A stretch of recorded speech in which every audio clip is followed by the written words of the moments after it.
Сәлем достар, бүгінгі видеода қыста сүйіп жейтін өте пайдалы да нәрлі икра салатын қарапайым үй жағдайында қалай дайындағанымызды көрсететін боламыз. Алдымен салатымызды керекті қоспалар турайтын турап, ет ташыстан өткізетін тартып аламыз. Бұл процесс кезінде реттілік маңызды емес.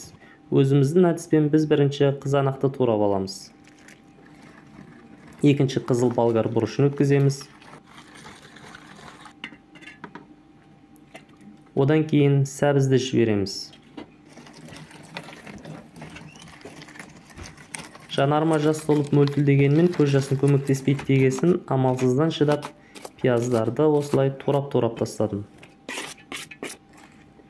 Ең артынан сарымсақты тартып алдым. Ал достар, мінекей керекті қоспаларымызды дайындап алдық.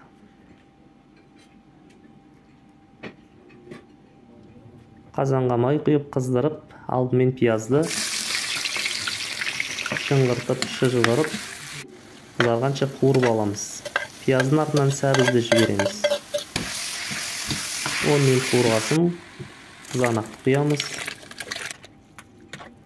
Жақсылап араластырып алғасын 10 минуттан кейін болгар бұрышын саламыз. Артынан петрушка мен сарымсақты жібереміз. Одан кейін 5 ас қасық тұз, 7 ас қасық шекер саламыз. Әрине салатыңыздың көлеміне қарай өз қалауынша қоса бересіздер. Лабыр жапырағы мен қарабұрыш саламыз. Банкілерімізді осылай қайнап тұрған шайнекпен 4-5 минут залалсыздандырып аламыз. Ең соңынан 1 ас қасық толтырмай уксус құямыз. Залалсыздандырудан өткен банкілерімізге дайын болған салатты құя бастаймыз. Осылай жапқышпен мойын бұрап алып тексеру үшін жатқызып әрі-бері аунатамыз. Әрине мүмкіндікті пайдаланып ауыз түйіп үлгереміз. Ерекше дәм, ас болсын достар.